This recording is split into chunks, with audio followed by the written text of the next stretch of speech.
Hello, good afternoon and welcome to Midday Live on TV3, coming to you from our studio here at Desawe in Accra. I am Martin Asiedu Date. Top of the bulletin this afternoon, Roads Minister holds talks with leadership of striking petroleum tanker and gas drivers union. We'll give you the very latest update in a jiffy.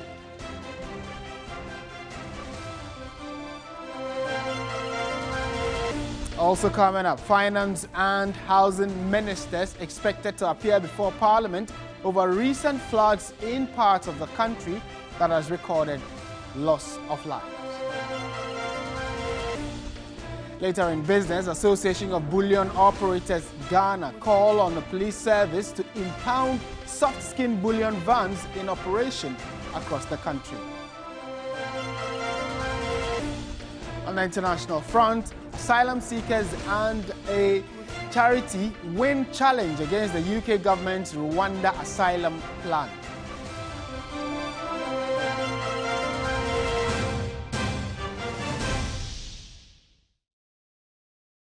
Let's settle down for the details of our stories now. My name is Martin Asiedu Date. So, Roads Minister Kwesi Amoah-Quattah has been meeting with the leadership of the Ghana National Petroleum Tanker Drivers and Petroleum Gas Drivers Union over their strike, which started about a week ago. The drivers have been on a sit-down strike over what they say is the deplorable condition of the Tema Oil Refinery to Kpone Road in the Greater Accra region.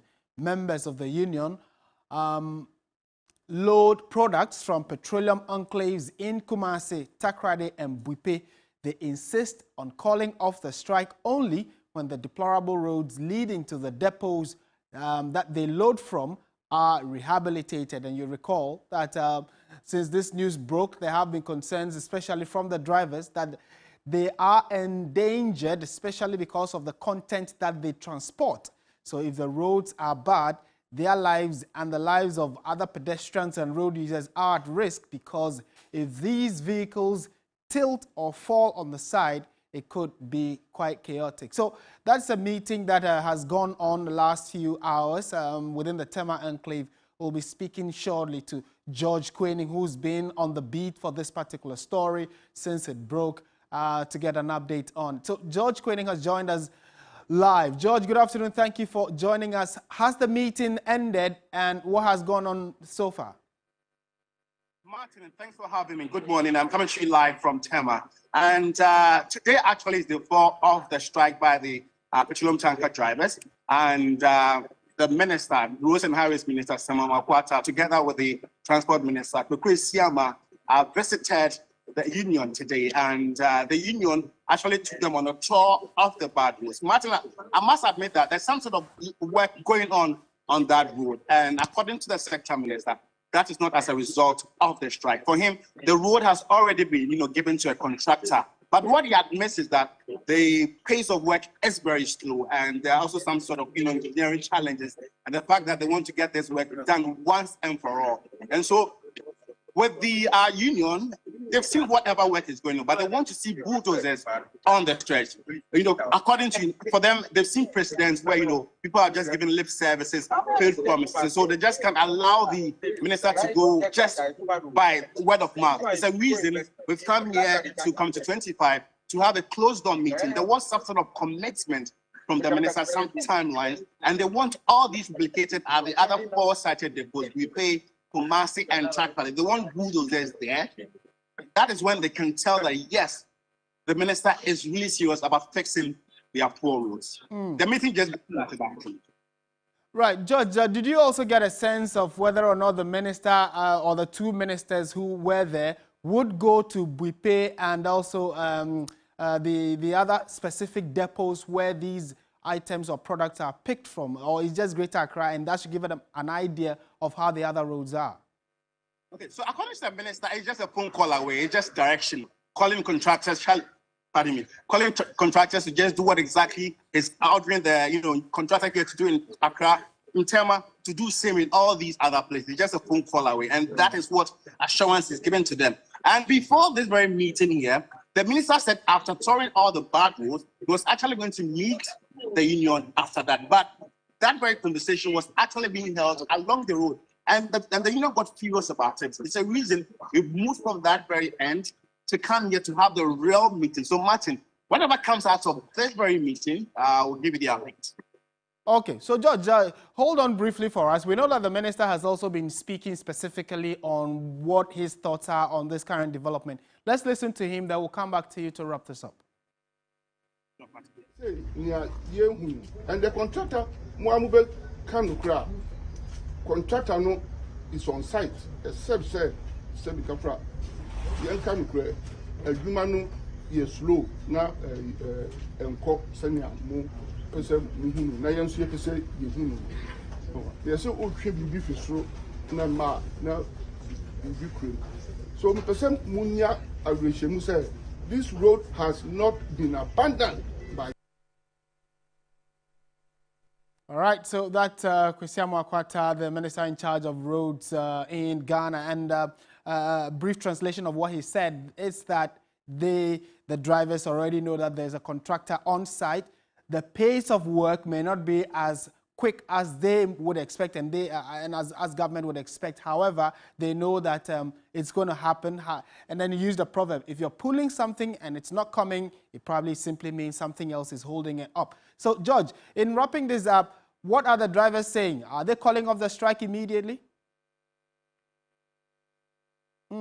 Unfortunately, that question to George seemed to, well, we seem to have lost George in that conversation, but clearly we would update you in subsequent bulletins on how all of this is transpiring and what the next line of action will be, both for the drivers and the roads minister.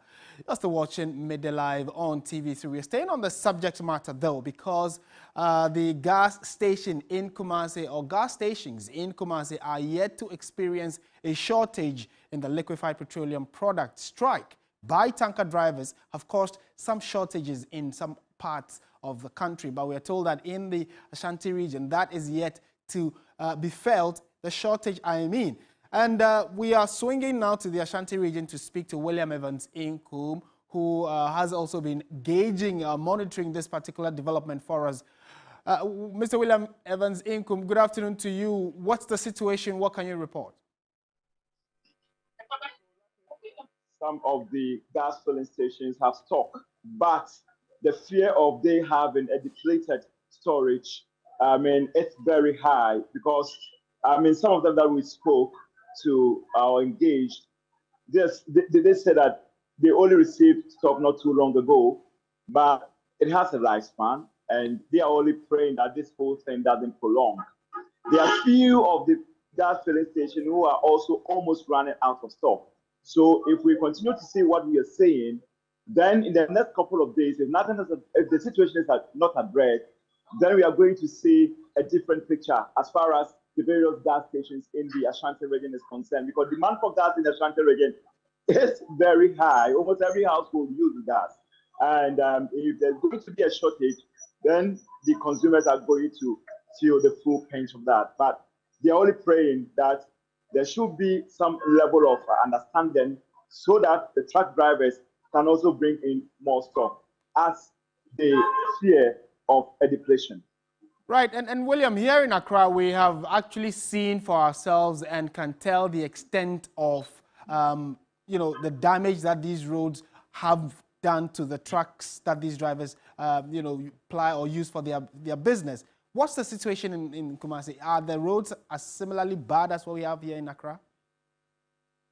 Horrible, very horrible. I mean, if you go to Bost area, I'm talking about Ekasi, the Bost enclave. I mean, the road there is very, very horrible, and especially when it rains, it's more or less like a death trap because you are unable to see the threat ahead because of the fact that some of the potholes might have been filled with, I mean, water and all of that. And it is something that the drivers have been complaining about, expecting the narrative to change. Okay. Few drivers that we spoke to not too long ago believe that maybe this will serve as a wake-up call for the authority to do something about them. They're just hoping that something is done about it. Okay, William Evans Inkum, thank you so much for your time and that update from the Ashanti region. regarding the development. So subsequent bulletins will update you on what would be happening going forward. You're still watching Midday Live on TV3. Let's go to the House of Legislature now. And barring any last-minute changes, the motion for the Proper Human Sexual Rights and Ghanaian Family Values Bill will have its second reading in Parliament. The Speaker last week directed the programming of the bill after it was hit with 2 lawsuits concurrently, which are still in court. The Committee on Constitutional, Legal and Parliamentary Affairs has submitted its report to the plenary, but has yet to have it debated and accepted by the House. And you would recall that the Speaker, Alban Bagbin, in the last few days before Parliament resumed, was quite active in ensuring that there is a national consensus regarding the bill, and was hoping that at least that conversation will immediately be had by the House to accelerate the pace at which the bill, the conversation on the bill. Let's speak to Komla Klucha, our parliamentary correspondent, on what's been going on in the House since morning. Komla, good afternoon. Thank you for joining us. First of all, before we come to the specifics of the business of the day, paint for us how the House is looking. Have MPs resumed, or most of them are still under the pleasure of yesterday's Eid? Well, I mean, the House is just getting almost about half filled, but I mean, the mood in the House is that of the NDC MPs flagging in white shift. Of course, one can tell the reason for which they are in the white shirts just because of they are seen off by elections. It presupposes that it's victory that they are celebrating, and quite a good number of them are in white. They haven't really been speaking about it yet, though. But that from how the composition of the House is today, even before the commencement of proceedings today, we didn't see much of them. That's both sides of the House.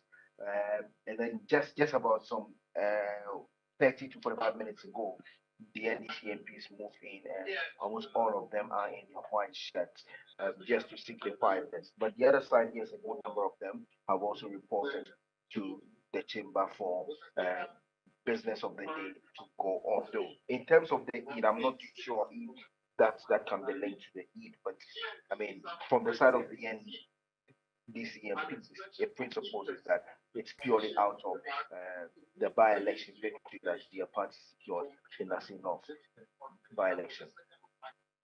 Okay. Now, to the specifics of some of the issues we are expecting to for the House to debate on. The LGBT1 is part. We know that the finance minister and the minister in charge of housing are also expected. What do we know? What else is on the order paper for today? Martha, the second reading has been listed as item number 8. That's under motions, item 8, second reading. And the first one is Wildlife Resources Management Bill 2022. And the second one is the Promotion of Proper Human Sexual Rights and Ghanaian Family Values Bill 2021. But Martin, I'm afraid it appears it's not going to happen today. Just a short while ago, the clerks to the committee that laid the report, that the Constitutional, Parliamentary and Legal Affairs Committee of Parliament, and before proceedings commenced, they shared the reports to the media. But one of the clerks came in and withdrew all the reports that have been shared to the media. And from my checks, it appears that the chairman of the committee and then the ranking member, so Kwame Nyimenu Entry and Bernard Ahiabo, who is his ranking member of the committee, are out of this jurisdiction in Belgium on official assignment. And so if they are not around, this report cannot be taken. And so the withdrawal of it, from my indications, it's pointing to the fact that because the chairman and the ranking member are not in the jurisdiction on official assignment, it doesn't appear that it will be taken today. I inquired from their secretariat, that is the secretariat of the ranking member. I am told that It should be arriving tomorrow night. So if it doesn't happen today, which from all indications it points to, it is highly um, expected that probably by Tuesday thereabouts it will happen. But as I speak, there's no official communication to that effect from the speaker. The speaker hearing, sitting and chairing, is the first deputy speaker, Joseph Osei Owusu. Okay. So that's the situation regarding this.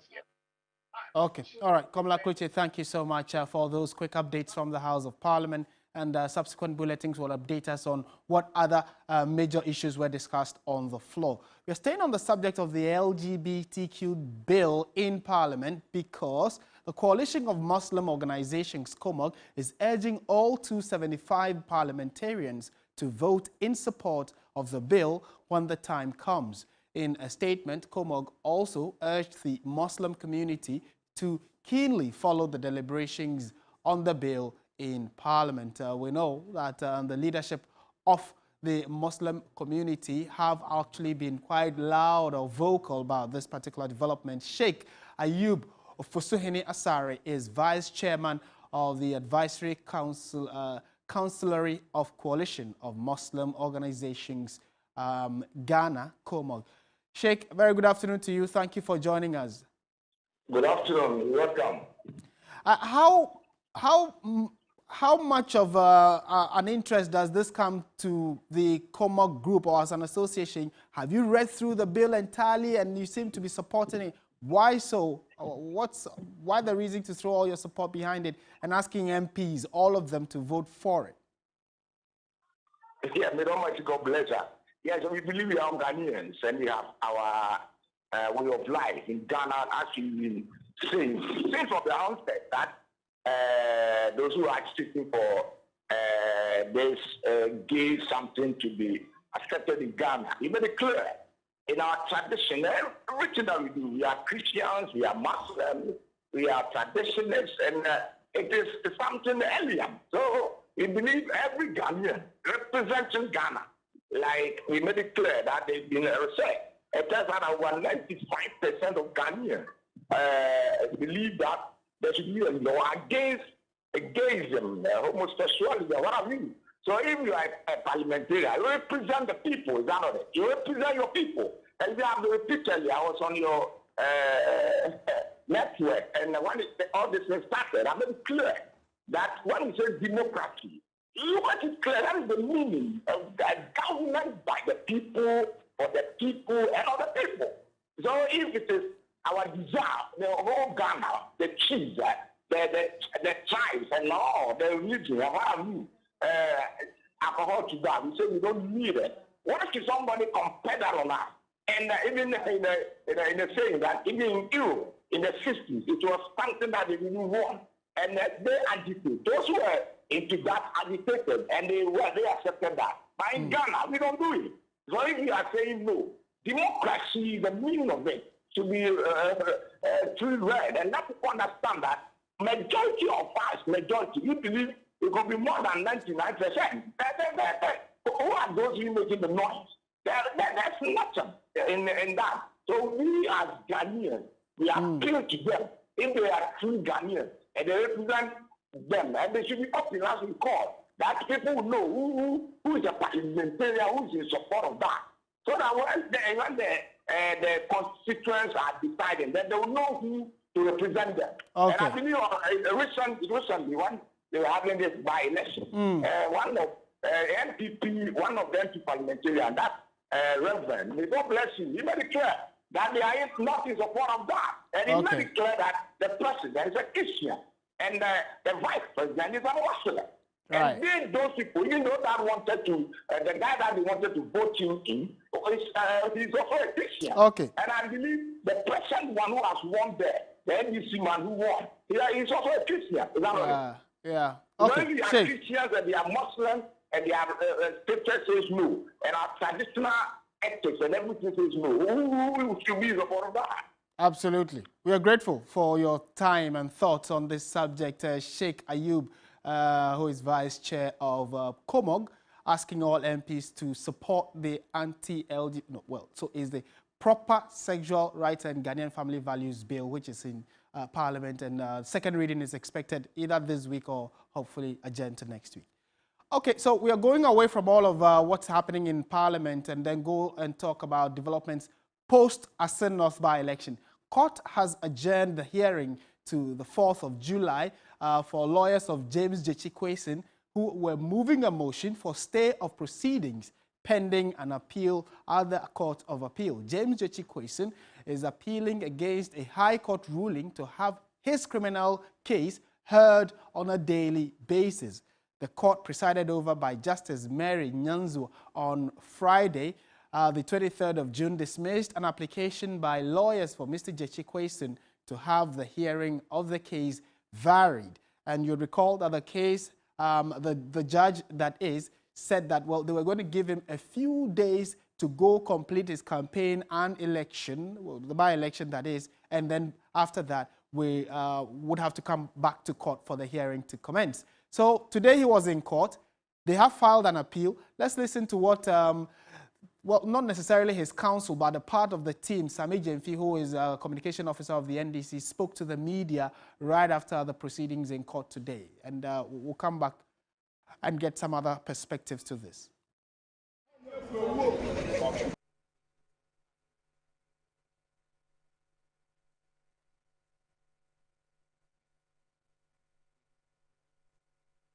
can see some of the leadership of members of parliament, I should say, and leadership of the NDC who followed Mr. James Gyekye Quayson to court. Let's go and listen specifically to what Sammy Gyamfi, communication officer, NDC, has been telling the media about lawyer Chachu Chikata when he was being prosecuted, or if you like, persecuted in similar fashion. At the time, the President of the Republic was the Attorney General and Minister of Justice in the early 2000s. And these were some of the comments they made. And the issues were not addressed. At the end of the day, judgment was given in the matter when the accused did not even know that judgment was going to be given in the matter. His lawyers were not present and all that. It is that kind of kangaroo trial, that kind of, you know, biased trial where things are hurried at the expense of the constitutionally guaranteed rights of accused persons that lawyers for Honorable Quayson are trying to avoid, for which reason they have filed this appeal challenging the ruling of the trial judge, and pending the determination of that matter, have filed the stay of proceedings. We are looking forward to having the opportunity on the 4th of July to move the application formally, and it is our hope that the judge will do the right thing and abide the determination of the appeal before proceeding with this matter, because there is no need to rush this matter. There are serious matters that must, you know, be interrogated and the truth unveiled for the whole world and the courts to see. All right, so bottom line, as of last night, Sammy Gyamfi, who is the communication officer of the party, was with James Gyekye Quayson, and the latest coming from the camp of Mr. Gyekye Quayson is that they want the court to review the daily appearance that is expected of James Gyekye Quayson, the MP-elect for Asin North, so that his criminal case being leveled against him will be heard. They are saying that that daily basis should be reviewed by the court. So that will be moved on July 4, where the court will now listen and hear whether or not it's a fair grounds on which the NDC is asking for that to be reviewed. We'll update you on that when we do get any substantive information. However, you know that there was a by-election a few days ago, in fact 2 days ago in Asin North, which led to the re-election of James Gyekye Quayson. Before that, government machinery had moved there. A number of tractors had been moved to the area to construct their roads and build edifices that were non-existent before the election. Residents say after the election, they expect that those projects be completed. Eric Mawana was there and has come through with this report. It has been a race by the ruling administration to, as much to their ability, develop the Asin North constituency since the by-election here was announced. All across the constituency, as was widely reported, developmental projects sprang up in rapid pace. Now the election has ended and the ruling party's candidate, did not emerge victorious. Down there, you see ongoing road projects which were expected to continue, but as at the morning after the elections, machines are stationed up there and work is not yet beginning. At Akomfede, the first coating which paves way for asphalting of the road was yet to be completed. A part of the road leading to the junction had been left unattended to with grinder machines parked. The district capital was no different. Hurriedly constructed gutters were still drying up as a worker removed wood from freshly constructed drains. Stone chipping were heaped by the sides of the road, but the workers were not on site. The residents say they expect the projects to be completed on schedule. Maybe they overworked, that's why they are resting. But from tomorrow, we are hoping that they will continue. If they don't continue, 2024 is just 1.5 years. If they are not able to complete, I don't think the community will say something good to them, because they will tell them that we were told that you were doing this for by-election. Prove to us. As no for Lancasano, a wapa, Sababy, Bibi. Nessa Abia, Ojina, Onya, so be what is sad and said in Sanka, Sanya, so as you sana. Adio Babiano, the Sankantino, no Jamego.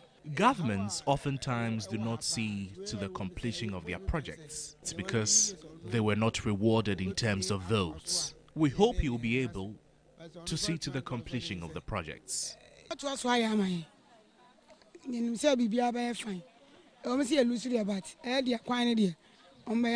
We are hopeful they would continue.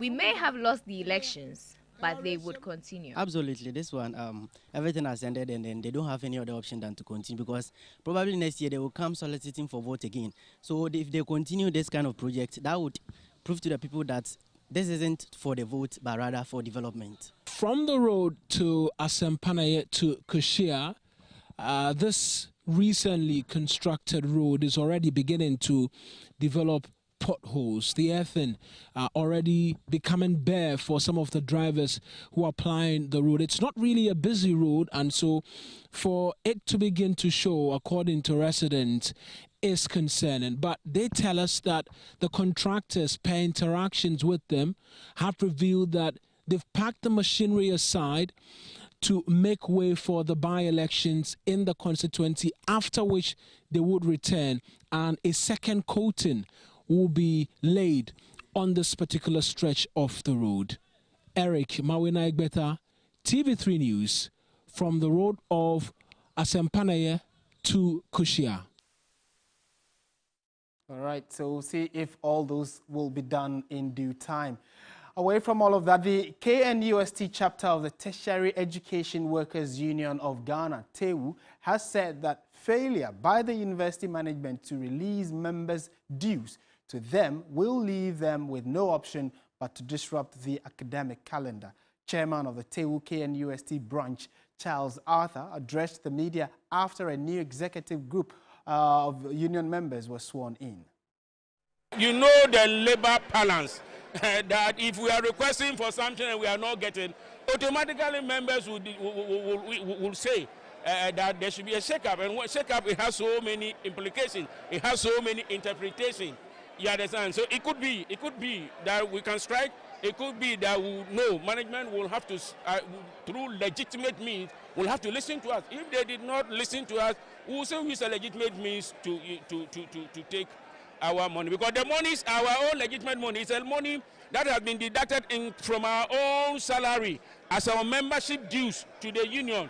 So management does not have anything cause to complain that they cannot release that money to us for us to run the union, for a mere fact that they cannot distinguish between our union and another union, which is not true to the best of our ability. They started that since last year, June, that they did it. You have been quiet. And we think enough is enough, that the university management can no longer go ahead punishing us. And if they are punishing us, we are telling the Minister of Education, who has oversight responsibility of running of the universities in Ghana, that we are using this media to draw his attention that something wrong is going on in Kwame Nkrumah University of Science and Technology, i.e., our dues have not been paid, and it is wrong against the law. All right, you're still watching Midday Live on TV3. We have business, sports, entertainment all lined up. Stay with us.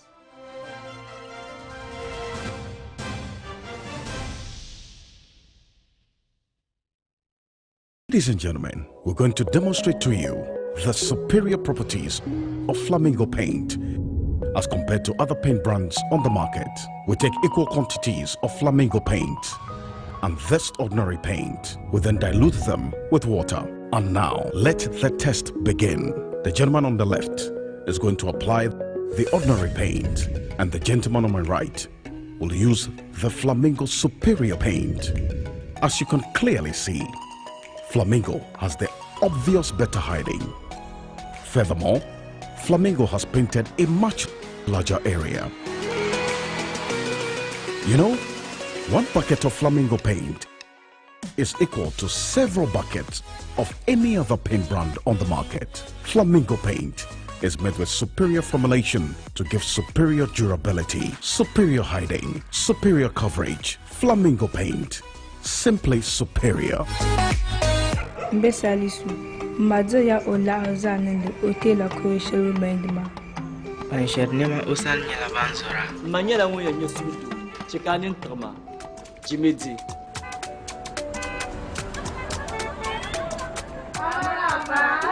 Wala kayo neng. Mbesalisu ntalum la harmoni gamzo. Kazan dolen zipe wallet. Kadizo onchekanto pisha tempo Kadija, mpo Rashida, mpo Salamatu. Dezo zipe wallet yo. Kardate la pale dinya naklam bonta. Kala chaka niroma kana tuwa kata narum format zipe kanza yo narum format manguna ingi ila larma palazo zai chantu yo yellow den kabza ko table palla wata ba anto di talan lor sulmintenga karche azipi tangal mi puni sahango kadi lanyore den pa gana shiri pia sahashel kam talam melare kade melare amobile money zo yom analom bon zo kazan de darpina ne den kam papa di mr 270# anuche banzo kadi zipi lanyor zipi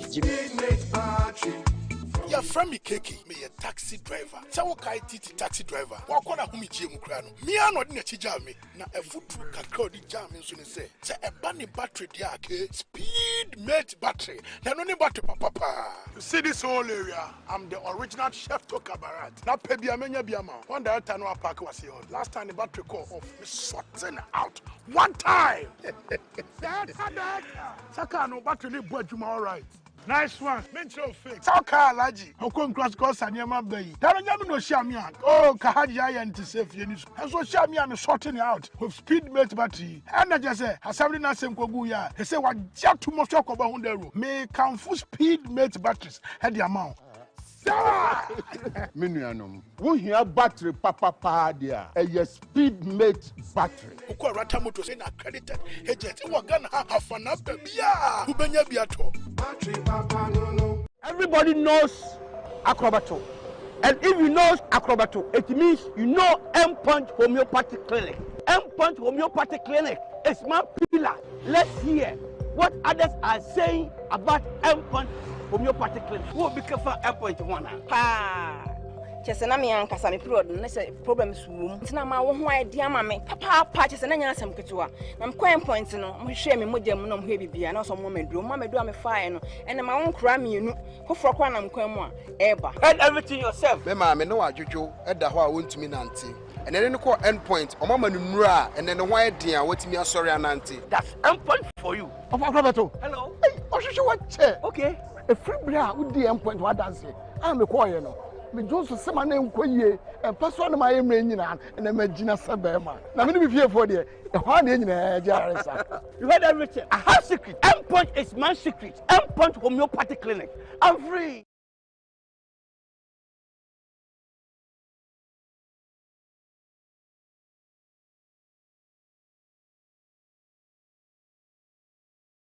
The suspense, the intrigue, the schemes, and the power play. Follow the 24/7 live stream of the captivating reality series Perfect Match Extra in these easy steps. 1. Go to pmextra.tv. 2. Log in with your Facebook or Google account. 3. Click on Watch Stream and follow all the action live. Perfect Match Extra. Never miss a moment. Live streaming of the reality house on PM Extra TV. Connect and be part of the action. Perfect Match Extra is sponsored by Close Up Complete Fresh Protection for your important oral care needs. Geisha Moringa and Geisha Black Soap for soft and glowing skin. Frutelli Calipo. Forever Clear. Beauty by Cava. Darling Lemon Drink. Flora Tissue. Enapa Foods. Say Enapa. Enye Ono Soko. Heaven Black Insecticide Spray and Coil. Heaven Dear Bakope. Top Choco. Ebony Condoms. Gino Tomato Mix. Supported by Bell Ice. Capfam. Empire Kitchens. Drugnet. Malcolm. Where Ghana shops. Blue Jeans. Welcome back to Midday Live on TV3. Time now for business, and Menu Afol is with us in studio. Hello, Menu. Hi, Martin. Welcome back from the Eid break. Thank you. Okay, you look well rested. Give us details. Thank you so much. Welcome to the business segment with me, Menu Afol. We'll start off with the Association of Bullion Operators Ghana, which is calling on the police service to arrest any unarmored bullion van seen in operation across the country. Speaking to 3 Business, the president of the association, Alhaji Idi Sumaila, stated that the call has become necessary to ensure full compliance of the directive by the Bank of Ghana on the use of such vehicles in carting cash. We have already instructed that all our members should withdraw soft skin vans immediately, with immediate effect. But in case anybody decides to go against that directive, then it becomes very necessary for us to involve the police to withdraw the vans at all cost, because we cannot stand to witness the occurrence of such dastardly act that happened at Ablekuma. We don't pray to witness that again. So we think that in the event of this current challenge, we know there are going to be challenges ahead. It's our commitment that we have to comply, and it's in our interest as service providers to comply and to be able to manage until such a time that we are fine. So we expect the police to come in from today. If any van is working, certainly our vans by our rules cannot work without police. So the first thing is for the police not to even issue or agree to give us policemen in our soft skin vans, for which they have also stressed on. So what we expect is that in case somebody decides to even move without police, that even open the field up for a very bigger risk, for which reason the police should arrest those occupants of the van together with the company involved. Away from that, government has reiterated its commitment to shift to less carbon-generating sources of energy, thereby breaking away from fossil fuels in the long term. Well, a Deputy Minister of Energy, Andrew Ejapamesa, says the country is beginning to feel the negative impact of climate change, hence the need to turn the renewable energy sources. He spoke at the media launch and opening nominations for this year's Ghana Energy Awards. In both the upstream and downstream sectors of the petroleum industry, in the generation, transmission, and distribution sectors of the power value chain, and in the overarching regulatory framework, our agencies and institutions are critical to the energy transition agenda. This is because almost invariably, their activities and operations impact on climate change or is affected by it. We simply cannot have a discussion on energy transition without institutions that are robust and focused with the right leadership to implement policy and give it real, practical, tangible meaning. It is for this reason that this year's theme resonates so well with the Honorable Minister in particular. We must at all times be seen to be working in sync as strategic partners in the realization of government's objective in this space. As a ministry, we are committed to collaborating with our sector agencies and other relevant stakeholders to ensure that our goals are aligned as we pursue the conversation on the future of our energy sector and ultimately our national industrialization agenda. Meanwhile, government has been urged to make the energy sector institutions the building blocks for transitioning to renewable energy. Speaking at the launch of the award scheme, Events Director Henry Taylor said there's the need to advance development and transformation of the energy sector. It is a mission and a vision and a movement. It is a platform for showcasing the best of the Ghana's energy sector and advancing its development and transformation. It is an opportunity for us to say thank you all to who are making the difference in the sector every day. It's a testament to the great things that we've done over the years, the inputs that we've taken from the industry over the years, and what has made us become the champions of the industry. In more stories, the insurance sector recorded some positive gains despite the harsh economic challenges such as the domestic debt exchange program. Now, as part of processes to secure an IMF bailout, government restructured its domestic debts, which heavily affected insurance companies and other financial institutions. However, addressing the media at their annual general meeting, CEO of Enterprise Group, Mr. Daniel Labi Teku, said the sector was able to deliver positive results despite the challenges. Future looks very bright. If you go through our results, you realize that our top line, which is our core bread and butter business, which is the insurance premiums, grew by almost 21%, which is a reflection of how good our business or how vibrant our business is.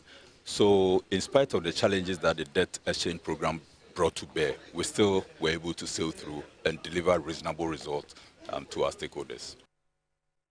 And that's how we wrap up the business segment here on Midday Live. My name is Menua Afo. Stay with us for more news in the world of sports.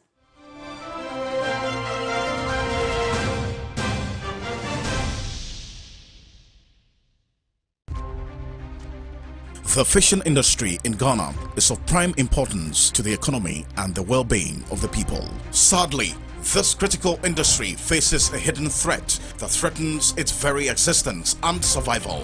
Join us as we shine our spotlight on the canker of illegal fishing, a practice that has devastated our marine resources, depleting our fish stock, leaving our fishermen with empty nets, fish processors struggling to survive, and our communities in dire straits. We delve into safe fish handling and processing, certification and licensing schemes.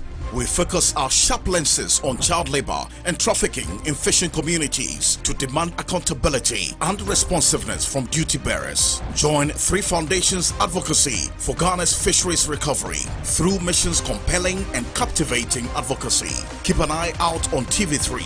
This program is under the auspices of the Feed the Future Ghana Fisheries Recovery Activity, funded by USAID, from the American people, live on News 360 and across all Media General social media platforms.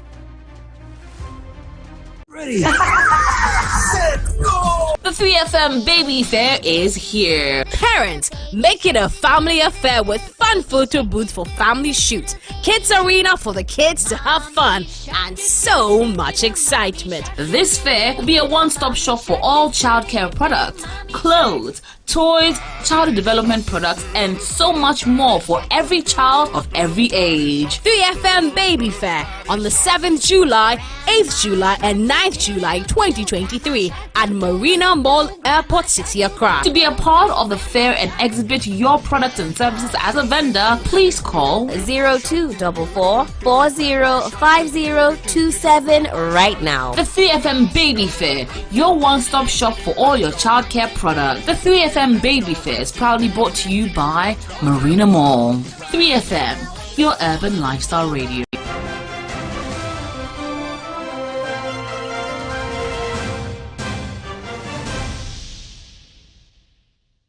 Welcome back to Midday Live on TV3, and we were privileged today to have the Speaker of Ghana's Parliament, Alban Kingsford Sumana Bagbin, call on us here at Media General to speak with the leadership of the House and also to interact with a number of us. But What exactly is the reason behind the Speaker's visit? Let me speak to one of our parliamentary correspondents, Evelyn Tingma, my colleague here at TV3, to find that out. Hello, Evelyn. Good afternoon. Hello, Martin. We know that the Speaker was here. Do we know why? Yes, of course, Martin. You know, Parliament is celebrating 30 years of parliamentary democracy. So as part of that, the Speaker was here to pay a courtesy call to the group CEO and other general managers of the company. Right. And he will be doing that with other media houses as well. Okay. As you already know, somewhere last week, the Speaker was in the northern region or in the northern part of Ghana, where he was talking about this parliamentary democracy. And so he says that they will be going to the western part as well, and then come back to Accra, which is the Greater Accra. And then from there, they will have series of programs that they will undertake. But his major concern was media freedom. And you know, the Speaker, he says he's very passionate about the freedom of the media and media personnel and all that. So basically, and that is what he is championing. And he was talking about the fact that most of the media people are not getting that freedom. Okay, so if you look at the rankings, for instance, we have dropped to 62nd, which he says is not good enough. And so as media people, we have to partner with Parliament. Their doors are always open to us. So we should collaborate and make sure that we work towards reducing that ranking, Martin. Okay. All right. Thank you very much, Evelyn Tingma. We'll definitely be bringing you details of what exactly transpired when the Speaker visited us. Evelyn Tingma, parliamentary correspondent, Media General. So we are going to be going straight into the world of sports right now, and we know that a lot has been happening. What is happening to the Black Meteors? When is their next game? Ureku Ampofo will join us in a jiffy with the latest.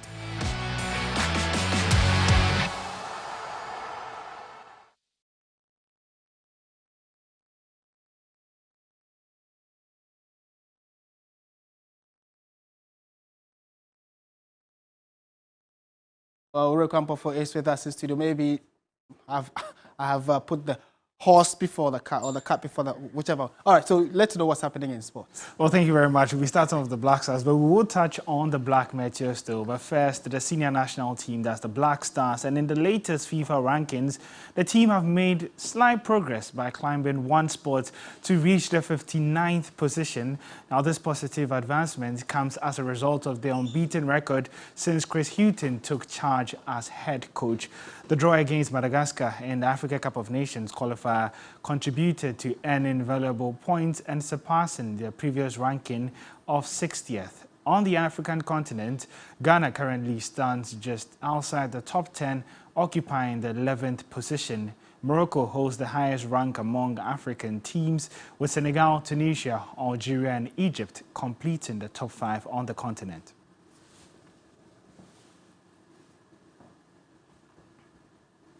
Well, from the senior national team, let's head to a tier lower, and that's the Black Meteors, because they've departed Rabat and are heading to Tangier for their final group game against Guinea. The national under-23 team is set to face their Guinean counterparts in a crucial encounter at the Batuta Stadium on Friday. Upon arrival in Tangier, the team will conduct a training session at the Stadium Annex GST from 8 p.m. to 9 p.m.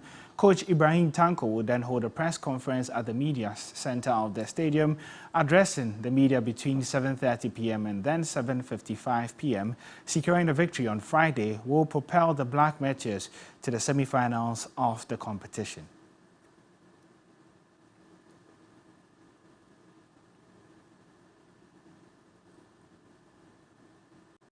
Let's do some more stories here and come back to Ghana, because the Becky's Foundation Orphanage School building, started by the late former Ghana winger Christian Achu, has been completed with support from former clubs Chelsea, Everton and Newcastle United.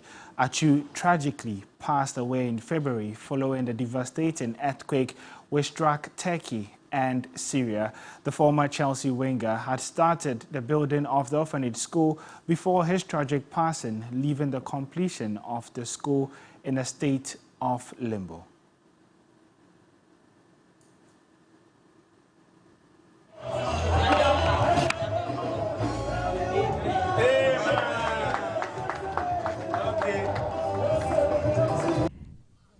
He he really wanted the school to be finished. He was, he was really keen to have everything finished by June so that he could bring some of his friends to celebrate and to witness the amazing work that he had done in starting the progress of the actual building.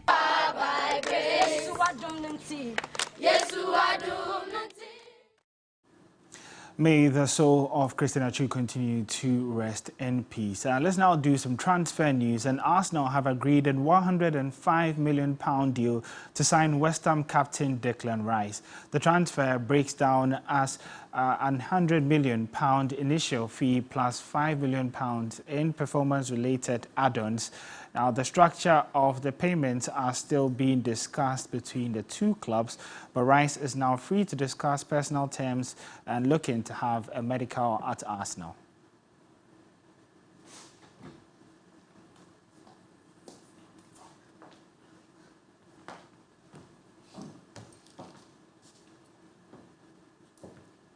And it's been a busy past 12 hours for Arsenal themselves because aside almost wrapping up the deal for Declan Rice, they've also completed the £65 million deal to sign Kai Havertz from Chelsea. The German forward becomes Arsenal's first summer signing, with the Gunners also targeting mentioned earlier, and Ajax defender Uren Timber.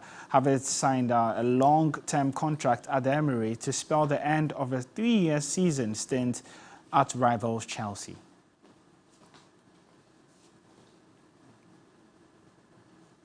Well, that's how we wrap up the sport here on Midday Live. My name is Ray Kwampofo. Up next on the bulletin is entertainment with Noella.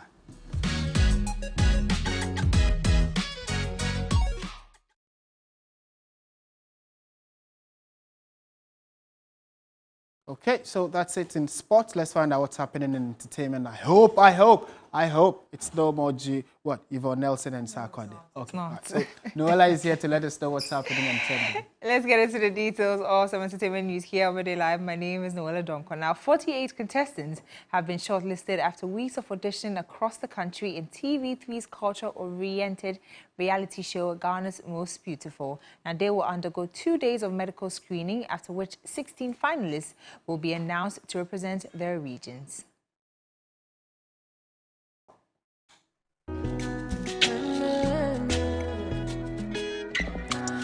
An African beauty. The contestants were selected for the semi-finals after the Accra, Tamale, Kumasi and Takoradi auditions. This is the time we'll be having the big chop. Who makes it and who doesn't make it? It's all about GMB 2023. I'm here with the ladies. And ladies, are you excited? Yes, that is the feeling. But I'm sure the nerves are settling in and all of that. But I'll get talking to some of them to find out if they are really excited about this and what is it looking like. Are they making it or they will not make it? So far, do you see any competition yet? Yeah, there's competition because all the girls are very good, and you also think you are good, but it's up to the judges to determine who is very good. And your region last year, of course, they made you proud, but this year, what are you bringing on board? Okay, there are a lot of cultures and there are a lot of languages, but the Bruno language has an exceptional accent. That is what we are bringing. We are bringing a story, our origin that we originated from a hole in Sunyani. That is what I'm come to tell Ghanaians. You said your language has a very unique accent. Give me a little bit of that. Ben kasa bede. Ti otiye kasa na otise Bruno banye. She kamranim naka be she kamranim. After going through the process, 48 of them made it through to the next stage. They comprise of 3 contestants from each of the 16 regions. If I mention your name, Mr. Ford, Isabella Ajay, we are very sorry that for this year you will not go home just yet. According to producers of the show, picking more than one contestant for the 2-day medical screening is to make provision for emergencies should any pull up on health grounds. 16 finalists will be announced to represent their regions in the coming weeks. She's an African beauty. Very special. We'll definitely bring you updates on that. Also some more stories. If you loved the first edition of TV3 and 3FM's Shy and Measure Fair expedition, then you're in for another jolly ride. Now, join the team this Saturday, the 1st of July 2023, as we embark on another exciting adventure to Mount Afaja, Vili Falls, and the Bamboo River Resort, all in the Volta region. Now, experience nature with family and friends on this exciting journey. 2023, head to Afajato as we hike to the summit. We visited Vili Waterfall, and then we have a dinner and party at the Bamboo River Resort. This package includes transportation, breakfast, snacks, dinner, music on rotation, plus the whole experience, all for 650 Ghana cedis. TV3 3FM Republic Day Expedition. You don't want to miss this. Now to our final story. Experienced actor Prince David Osei has called out acclaimed rapper Sarkodie for labeling actress Yvonne Nelson a promiscuous woman in his song Try Me. Now, in King Sark's song Try Me, which is a reply to Yvonne Nelson's claim that the rapper impregnated her and made her to abort the baby, the Sarkodie insinuated that his actress was seeing other men at the time. Now, actor Prince David Osei is unhappy about the rapper using slut-shaming lyrics to describe Yvonne Nelson. Reacting to the song, the actor tweeted, "Childish tantrums never lets the kid in you destroy the king in you. Whoever sleeps with a woman, gets her pregnant and don't own up as a man and goes about labeling her a whore is the dumb." In separate posts, he noted that it's about respecting and valuing the woman we have been intimate with in the past. It's never okay to use derogatory terms or make someone feel embarrassed for something as natural as intimacy. Real men treat women with kindness, empathy, and respect, regardless of the,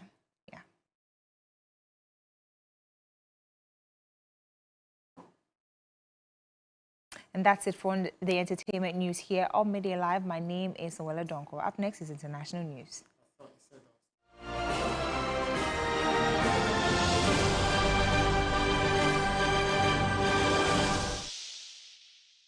All right, let's find out what's happening on the international front, and we're starting from developments in the UK, where asylum seekers and a charity have won their challenge against the UK government's Rwanda asylum plan.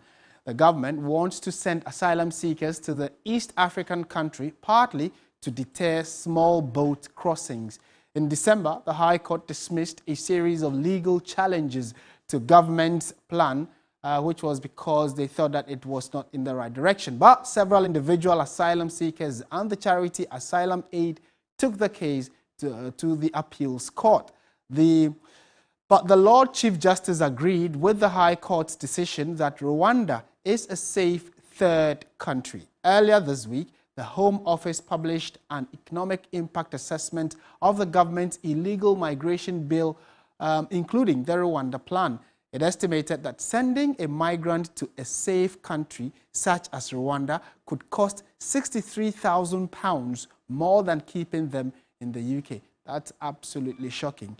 But, well, that's what's been happening in the UK vis-a-vis their plan to move asylum seekers to Rwanda in East Africa. In other international news, a court in France has sentenced to life imprisonment Philippe, a former Rwandan police officer, after finding him guilty of genocide and crimes against humanity. His crimes took place during the 1994 Rwandan genocide, when Hutu militias killed hundreds of thousands of Tutsis and moderate Hutus. The prosecutors had described him as having played a central part of carrying out the killings, not only murdering people, but inciting others to do so.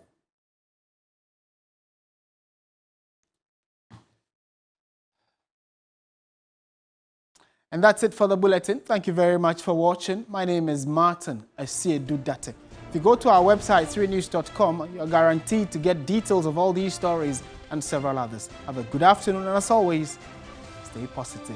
Bye for now.